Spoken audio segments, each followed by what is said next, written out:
my heart dropped and I was straight texting Gemma going, did you read that? And she's like, what do I have to read? I was like, you'll get there. I was in the kitchen, I'll never forget it. She went, oi, come here. And I was like, what? She went, come here, have a look at that. And I went, what's it? Oh my God, okay. And he'd sent an email back saying, I love it. And that's the story I want to tell. And it doesn't have to be specifically Birmingham. I like to tell working class stories and to tell histories that haven't been told. A photograph of Hezekiah that was sent to me. Yeah. And I was just like, firstly, wow, this gentleman is incredible. Yeah. Yes. This may be the bottom of the barrel, but we are going to float elegantly all the way to the top. My name is Hezekiah Moscow, and I am here to fight like my people are watching. I feel like after watching it, I kind of want to be part of the 40 Elephant. Yeah. That's exactly what we wanted. Like, that's what I want. So I don't know whether that's like what the messaging of the series should be, but I feel like they were quite inspiring. Like when you guys learnt about the history behind the series, were you inspired? Were you kind of fearful? Like, what were your reactions to like learning about this history for the first time? I think, it is inspiring, isn't it? It's empowering to see women who kind of took control. Obviously, there was a male gang who were thieves, but these women were like a cohort of their own and they just were earning money and they were so good at it. Like, they were so, like, organised, like really good organised crime. And they were earning great money off it and, you know, supporting each other. And there was a real family there, which I think, you know, we all, like, created together and, like, you know, everyone got along so well, which is so easy. But yeah, I found it really inspiring and just cool. So cool. And Hannah, I know that Stephen Knight said that you and Stephen had kind of approached him with this story. What was your kind of first introduction into the history behind 1,000 Blows? What made you want to bring it to life on the screen? Morgan, it was literally a photograph of Hezekiah that was sent to me. Yeah. And I was just like, firstly, wow, this gentleman is incredible. Yeah. Yes. What is his story? What is this? We had a tiny bit of research about him wanting to come to England to kind of better his future, find a different way of life from Jamaica. That was all we had. So we decided to delve a little deeper. And when we were delving a little deeper in the research, we found the 40 Elephants kept popping up. The Goodson brothers kept popping up. So we thought, well, why not bring all of these strands together to create an incredible tapestry and world? And then I just approached Stephen Knight and he fell in love with it because, you know, it's just everything. It's the ingredients that he loves, isn't it? It's truth and it's reality and it's incredible characters and amazing stories. And it just went from there. He wrote the first 2 episodes and then we had an amazing young, diverse writing room, which they've just done such an incredible job, and they just found some incredible stories for us to play. Yeah, Love to take the credit for that, but that's not the case. He's giving it to you. Well, and I pass it now to Hannah, because that's how it happened. We got sent this beautiful photograph of Hezekiah, and he looked so regal and, you know, so just full of humility and dignity, and it was a fantastic photograph. And there was 2 paragraphs about sugar and treacle, just tiny paragraphs. And Hannah, and it got sent to us through Tom, Water and Power, one of our other producers. And he said, I'd really love you to be involved. I'd love you to play Sugar if we can get it off the ground, and, you know, want you and Hannah to come on board and produce it with us. And immediately Hannah read it and Hannah went, oh, this is going to be really good. And I was like, do you think so? Do you think there's anything there? She was like, yeah, I'm going to ask Steve Knight to write it. And I was like, don't be ridiculous, love. And she went, no, trust me, I'm talking to Julie. She's his assistant and they want you for Peaky Blinders and I've been chatting to her, so I'll make this happen. And I was like, all right, love, yeah. And literally 4 days later, she went, oi. I was in the kitchen, I'll never forget it. She went, oi, come here. And I was like, what? She went, come here, have a look at that. And I went, what's it? Oh my God, okay. And he'd sent an email back saying, I love it. I really want to get involved and I'd look forward to setting up a Zoom and let's have a conversation, which we did. And thankfully, that's why we're all sitting here now. And that's why you're asking that question. And Erin and Malachi, were either of you aware of the history going into doing this? No. Not a clue. Not a clue. That's why it's so special, I think, for all of us, is that none of these stories had been told or explored in any way. And so it just felt like a huge gift and privilege to be doing it and to now have it made and to be offering it out to other people is really special as well, because you're like, wow, it was such a gorgeous experience for me, like individually, to go on that journey. Now we get to pass it over and be like, get a load of these amazing people. What do you think of that? Like, this feels like another stage of the gloriousness of the whole thing. Mm-hmm. And Malachi, Francis had mentioned in a previous interview that you two had actually gone to Jamaica to kind of prepare for this role. How was that, and how did that kind of form the basis of the research into Hezekiah and Alex's story as well? It was beautiful. Jamaica's beautiful. It's where I come from. I was born here. It's where my family comes from. So it was, to be honest with you, I knew that we were going to be filming for about a year, and I hadn't had a holiday for quite a while, so I was like, I need a holiday. Where am I going to go? And I need to do a bit of whatever. So I just thought, yeah, it just makes sense to go out to Jamaica. And to be honest, it was a really spontaneous idea. I think we actually booked the flights maybe 2 days before. I asked Francis about a week before, and he was down for it, and we just went. And we didn't have a plan. We knew we'd be there for about 2 weeks, but we didn't have a plan. I brought one of my boys out there with me to kind of help document stuff and film, because he does photography and everything. But we just knew that we needed to spend time with each other, and we needed to do it out there. But what happened when we got out there, like I couldn't write it. Like everything was just like preordained almost. Like the people that we were staying with, one of them happened to be a family of like Maroons, and it's one of the things that we knew we wanted to study because of Hezekiah and Alex's background. And so he was sharing with us like his story about his family, and he helped to take us to a compound town, which is like where the Maroons still are, and we learned so much history. We ended up meeting up with historians and architects and all these people out there, old rastas, that would tell us all of these stories about Paul Bogle, and it was just like, couldn't have planned this. You can't Google to find all of this, do you know what I mean? And so it was a very rich time, as well as like being able to work out with each other and just soaking up the energy and the culture and the sun, and then coming back to London to start filming and going, oh, maybe this is a little semblance of what these two might have been feeling when they got here for the first time. Because honestly, it was 2 weeks, but it felt like years. Like well, how much you crammed into it. Yeah, just how much we'd been out there. It's like, I couldn't remember what London felt like, and then we got here, it's like, oh, this is what it is. Grey skies. But you brought all of that history and culture into your performance. Do you know what I mean? So you grounded, and no pun intended, but you rooted him in the roots of where he was from then, do you know what I mean? Yeah. And It's even just massive. in that as well, like, I feel like it's so refreshing to see the kind of small parts of Jamaican history like represented in this series, especially like the Morant Bay Rebellion, which I feel like not many people know about. How was that? Did you learn about that when you were out there? That's Morant Bay. Yeah. Honestly, like, I didn't even know you had Jamaican architects. I know it's my own ignorance. I just never put the two things together. But yeah, even that, meeting with this architect, this lovely lady, I can't remember her name, and she showed us around some of the historical sites there that, you know, some of them are now like, you know, you could walk past it and not even notice. It's like, it's history, it's quite sad, but it's just not respected or acknowledged in the same way as it is maybe in Britain. You have some of these like the history of some of these buildings. But yeah, we went to Morant Bay and had this moment, actually documented it with a picture of Francis, where we're looking out and we're seeing these guys just fishing, just getting on with their lives, do you know what I mean? And these kids running around and these dogs over there. And we're just looking out, and we had this moment because we're looking out to the horizon, and it wasn't intentional, it sounds really cheesy, but we were both looking out thinking, oh, I wonder what's out there. And it was just this moment of maybe, possibly, somewhere down the line, Hezekiah and Alec maybe had a similar moment, standing on that beach wondering what was out there before they came to London. Do you know what I mean? Yeah. So, yeah, it was beautiful. We were fortunate enough to have access to David Olusogun, who is, you know, a mine of information. When I first started writing and was picking up on Hezekiah, and what I wanted to do was look at how he would have grown up. So before he ever left Jamaica, what would his life have been like?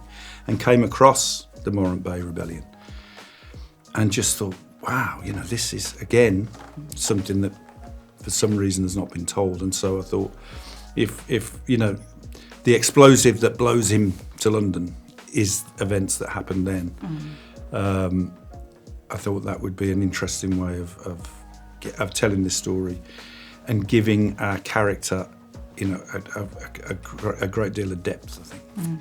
And how did you kind of go about formulating the story in terms of connecting these characters together? So Hezekiah, Sugar, Mary, like it all seems like you said, the kind of weird and wonderful parts of history. How did you go about kind of merging their stories together? That's the fun part for me, is to have these separate lives. And especially when you've got a set like the one that was built, which basically we built London in the 1880s in a great big patch of what used to be an old brewery on the River Thames. And it means that you've sort of got a functioning world. And what that means is you can have people moving around, you can have people bumping into each other, you can have coincidence. And I love to do that. In other words, what's the George Michael song? Turn a different corner and we never would have met. You know, the idea that so many things happen as a consequence of random people just happening to bump into each other. Or, you know, Hezekiah goes to a particular lodging house because he just happens to be there. And that leads to all kinds of parts of the plot. That's what I like, is to sort of reflect upon reality in that tiny little decisions you make change your life and everybody else's. And what were some of those kind of odd moments that you'd come across in your research that you were intent on keeping in the series? I mean, the whole setup is quite... in other words, if you're a writer of fiction, you would not invent someone who comes to be a lion tamer and then becomes a bare-knuckle boxer. You would not invent the existence of an all-female gang who prosper in one of the toughest cities in the world. So all of it is based on the oddness of reality.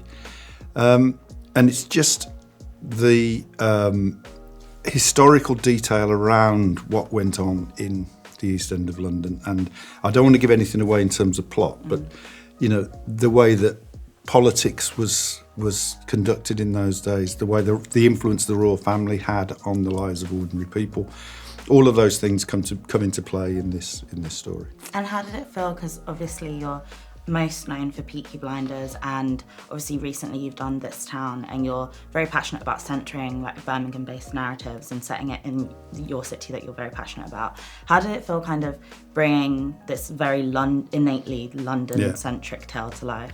I mean, I love to tell Birmingham stories, but it would be dull if I just told Birmingham stories. And so many resonances and similarities between all of the British cities at the time. If you go to the rough bit, you know, there is a similarity there. And that's the story I want to tell. And it doesn't have to be specifically Birmingham. I like to tell working class stories and to tell histories that haven't been told. And how did you find kind of towing that line between, I guess, like representing this underrepresented part of history, but also like towing that line between, is it inspiring or should we highlight their criminality, or were there ever any kind of conversations about how to portray the 40 Elephants? I think there was a lot of conversations about other characters, but specifically for the 40 Elephants, I think we never glorify the crime that they commit, because ultimately it's not, you know, they're just doing it to get by. It's a means to an end, isn't it? They're not living in luxurious houses and living these incredible lives. They're just living life. There wasn't much opportunities for working class women at that time. It was, let's be honest, it was the whorehouse or it was the workhouse. So for these women, they chose a different path. So actually that's quite inspiring that they decided to do that and put themselves at risk on a daily basis of being put in prison, being hung. You know, it was tough times, so they just decided to toughen up and, you know, kind of go against the system, if you like. And I think there's something inspiring about that. No, 100%. And I feel like with all of your characters as well, you all kind of look up to Mary in a way, because she's obviously your leader. Yeah, exactly. What can you kind of say about the journey that each of you go on with Mary throughout the series? Because I feel like you all kind of start in one place with Mary, and season 1 definitely ends in another place. Yeah, I would Mary say for Esme, you meet her at a point, there's a lot of rules to being a 40 Elephant rat, and you meet Esme at a point where she starts to question, hold on a second, who these rules actually benefiting? Because there was bits of hypocrisy that she spots without it. And I feel like she then starts to think, hold on a second, so I can do that and I can't do that, and she starts to make her own rules for herself. And yeah, I'd say she's loyal, but as soon as she starts to question, can I do that and still keep safe? Yes, I'm gonna do it. And she backs him. Yeah, 100%. And you?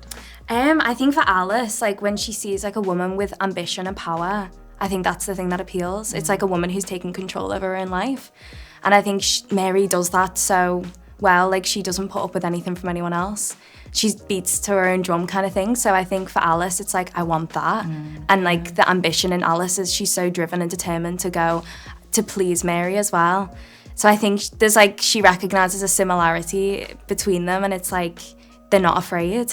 Like Alice isn't afraid of doing whatever it takes to kind of prove herself. So I think that's how Alice kind of sees Mary and looks up to her. Yeah. And Alice is a bit different in a sense because she obviously like kind of seeks them out and like is desperate to join them. Yeah. Did you kind of go about trying to create a backstory for Alice in any way as to like how she came to want to be part of the 40 Elephants? Yeah, I mean, we don't know loads about her kind of life, and when in our story, her real life is slightly different. So I kind of thought, well, what would drive a girl working in a shop with a stable position to want to join? And I think that's why you guys are so questionable, because questioning me, because it's like, why would you want to like put yourself at risk when you have a stable? So to me, it's like there's gotta be where she's just wanting something more out of life, or she's bored, or like it's just like it's not enough, like just being in polite society.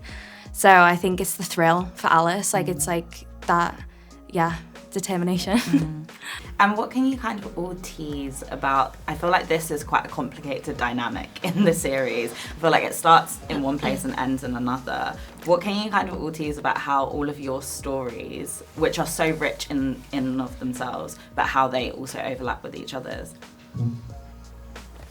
Well, we kind of built our history together after the first table read, just to kind of get on the same page of where these two people intertwine, like the roots of that. But I suppose when you meet us all, we've essentially grown up in each other's pockets. Like that's how close they are, and that's how deep the love is between them, and that's essentially what causes the spark of jealousy here, and what causes the whole thing to snowball into the fight, essentially.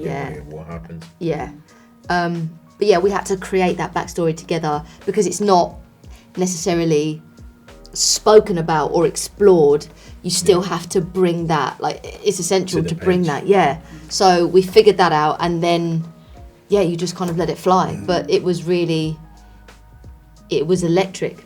Once you did know those, like the soil of these people, to then let it sprout in different places, to then be like, oh whoa. So it and every take was completely different, like in moments like that. It was really beautiful to be a part of, because we had created the truth of the situation. But I think that's why the show's so brilliant, is that it's a situation that you wouldn't necessarily foresee, but each individual in this kind of triangle is so strong in and of themselves that it's going to create fireworks. So it was pretty special. And I think also go on. Now to add to that, I think one of the main themes of the show is survival, right?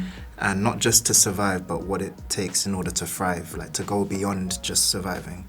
And I think a lot of the relationships in the show are kind of navigating that, like, how can I benefit from you so that I can not just survive but also thrive? Do you know what I mean? And so it's like this give and take, but also within that there is something genuine that's built, but it's still surrounding that thing of like, but I need to survive. Do you know what I mean? And so I think that's how the three of us and pretty much all of the characters kind of, it feels like the foundation by which they connect with each other is, I need something that you've got and I've got something that you need. Can we work together? Do you know what I mean? In a way, the paradoxes of the two characters, the similarities and the differences are huge. Do you know what I mean? And with these two, they kind of, I've watched her grow up, so I've been around for a long time. Do you know what I mean? And nurtured her and helped in many ways. Do you know what I mean? Helped her survive in many ways. And like she said, we created this deep backstory together. After that first table read, we sat there for about an hour and just went brrr, and it was lovely. It was brilliant. And then with respect to Malachi, what Sugar sees within Hezekiah is huge elements of himself, which he admires and respects. Do you know what I mean? That tenacity, that bravery, that determination to fight. And in the same respects, it's something that he's attracted to, but in the same respect, it's something he's very jealous of. He's also fearful of, because he represents this new era of change on its way. Do you know what I mean? Whereas he's a man who wants to stay in that old kind of way of his life. He doesn't want change. And then on top of that, you had the way she interacts with him and what he sees there, and then that brews the jealousy within him. Do you know what I mean? And then, yeah, it was a joy to do, to all these beautiful nuances of these characters, to be able to, because you never play the subtext, but you have it there. Do you know what I mean? You have it really deep within it. So then you never play the subtext, because you shouldn't have to play the subtext. But you indicate towards it in certain ways, and we can all do that in our own little ways. Do you know what I mean? But it was wonderful to take these pages and bring them to life, because the poetry within the words is beautiful. And then we had a wonderful set, an amazing cast, and a fantastic crew, and you just get in there and you just play then, do you know what I mean? And I feel like I said, episode 5 ends in such a heartbreaking place. And I feel like episode 6 just ends in a completely different place, I feel, for the 40 Elephants and Mary. Were any of you surprised by the way that season 1 kind of ended, and like the kind of note it ends on for the 40 Elephants? Well, not for me, because I got to read Oh my gosh, guys, so hard reading the scripts and then coming onto set and then going, what's going to happen? I'm going, I can't tell you. Yeah, because we got given them out whilst we were filming while we it, were filming. and my heart dropped, and I was straight texting Gemma, going, "Did you read that?" And she's like, "What do I have to read?" I was like, "You'll get there. Broke my heart, but then seeing it on screen, yeah, can't say That what scene happens, where but you it's awful. guys are leaving and Erin's there and you have to walk past that is so hard to It was watch. very emotional. Yeah, and Such a also good scene. we had built that bond over filming, so by the time, I think that was kind of similar chronological, like when we shot that. It was. We know each other for a very long time, so we had that kind of emotion set. Go on and say goodbye, guys. And what can you kind of tease about season 2? Obviously you did film it all back to back. We did. So where do we kind of pick up in season 2? What is the kind of feelings related to Mary, really? Complicated. I think it's complicated, that's the right word. It's still complicated. There's a very, very intricate weave of emotions and thoughts and feelings and storylines, and yeah, it doesn't get any easier. Let's put it that way. It's East London, it doesn't, Yeah. does it? Lovely therapy. Yeah, exactly. Always one tries to leave at a cliffhanger, so people will come back for more. I don't think it's a good idea to have the destination in mind to begin with. I think it's best to write what comes, and then when you reach a point. And of course, there were a team of writers who, after the first 2 episodes, a team of writers who were writing stuff and did brilliantly. And it was through discussion that they decided where to go.